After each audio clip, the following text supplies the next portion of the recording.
5 second, 2 second, ready. महोदय, मैं नहीं समझती कि मुझसे कोई विस्तृत भाषण की अपेक्षा की जा रही है। इस विधेयक में अंतर्निहित सिद्धांत पर पहले ही ब्यौरेवार बहस हो चुकी है और उसे भारी बहुमत से स्वीकार किया जा चुका है। 15 महीने पहले मैंने एक विधेयक रखा था जिसमें राजभत्ते और विशेषाधिकारों को समाप्त करने का प्रावधान था और जैसा कि मैंने अभी कहा उसे लोकसभा में 2/3 बहुमत मिला था तथा राज्यसभा में 1 वोट के चलते वह पारित नहीं हो सका था, लेकिन वह मात्र कानूनी नुक्ताचीनी जैसी थी। जनता की इच्छा क्या थी यह एकदम साफ था, इसलिए हमने उसे 6 सितंबर को राष्ट्रपति के आदेश द्वारा लागू किया। उसे उच्चतम न्यायालय में ले जाया गया जिसने 15 दिसंबर को राष्ट्रपति के आदेश को निरस्त कर दिया। ठीक उसी दिन मैंने सदन से कहा था कि सरकार समुचित संवैधानिक उपायों द्वारा राजभत्ते और विशेषाधिकारों को समाप्त करने के लिए कृतसंकल्प है। यह संकल्प हमारे चुनाव घोषणा पत्र में भी दोहराया गया और उस देश की जनता का भरपूर समर्थन मिला। इसलिए हम उस संकल्प की पूर्ति के लिए इस सदन के सामने आए हैं। सदन में जो विधेयक इस बार रखा गया है उसमें कुछ परिवर्तन किए गए हैं। ये परिवर्तन उच्चतम न्यायालय की टिप्पणी को ध्यान में रखकर किए गए हैं। संविधान में संशोधन करने के लिए यह विधेयकों की तीसरी श्रृंखला है। जैसा कि सदन को मालूम है, इन सभी विधेयकों का उद्देश्य हमारे समाज में असमानताओं का कम करना है।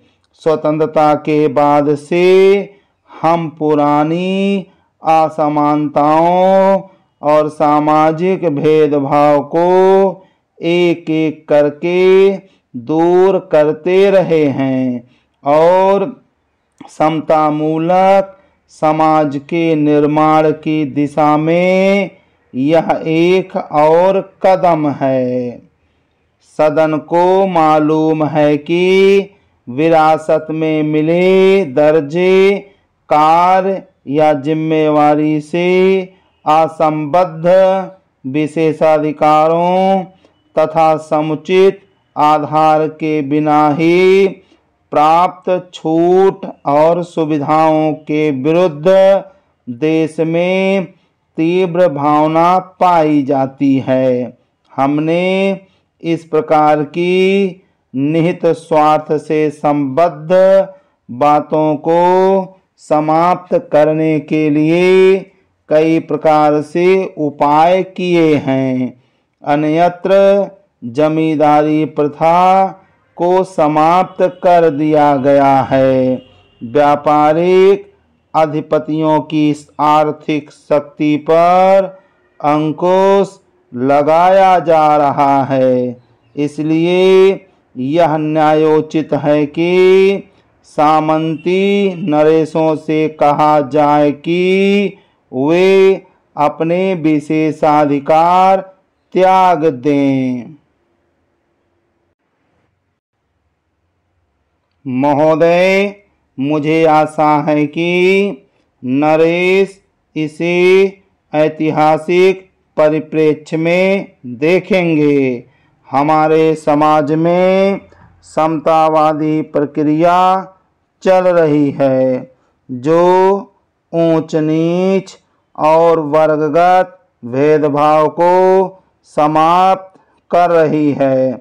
कतिपय शक्तियां ऐसी होती हैं जो अपरिवर्तनीय और अजेय होती हैं। हम चाहें तो उनकी उपेक्षा करें या उनका सामना करें, जिसका परिणाम होगा कि हम मिट जाएंगे, अथवा हम उन्हें यथार्थ रूप में स्वीकार करें तथा उन्हें कोई दिशा देने का प्रयास करें।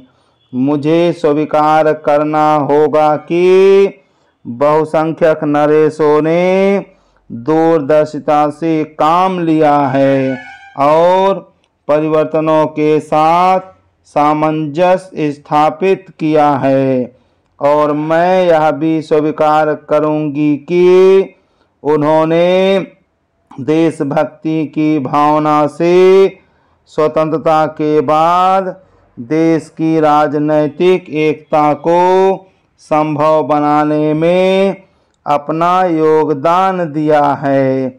बाद में सद्भावना के साथ प्रयास किए गए कि वे स्वेच्छा से अपने विशेषाधिकार त्याग दें। कुछ ने इसका तत्काल अनुकूल प्रत्युत्तर दिया, लेकिन कुछ अन्यों ने समान रूप से प्रत्युत्तर नहीं दिया।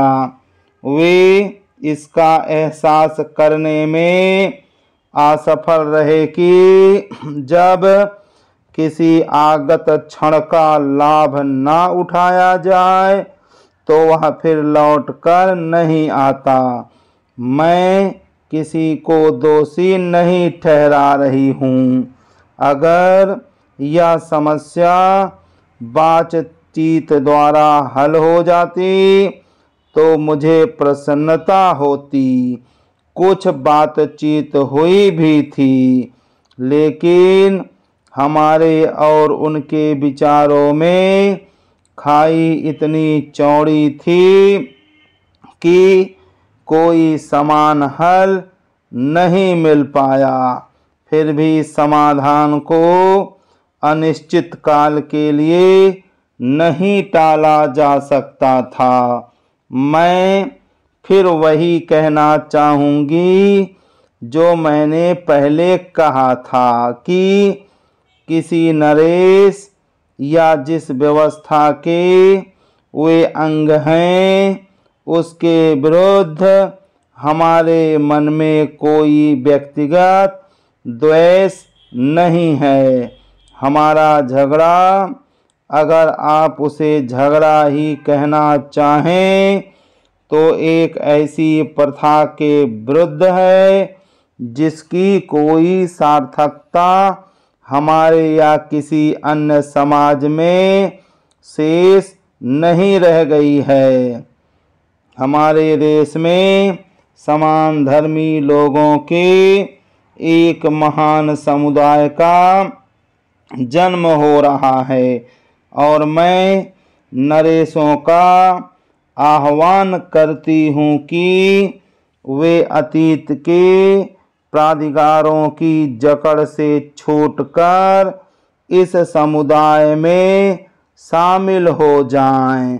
एक ऐसा भी समय था जब श्रेष्ठता की माप पद या धन से होती थी, लेकिन आज हमें अपनी योग्यता दिखाने की गुंजाइश बहुत व्यापक, बल्कि मैं कहूँगी कि प्रायः असीम हो गई है। मैं सोचती हूँ कि राजभत्ते और विशेषाधिकारों की समाप्ति का यह विधेयक इतिहास की भावना का प्रतीक है।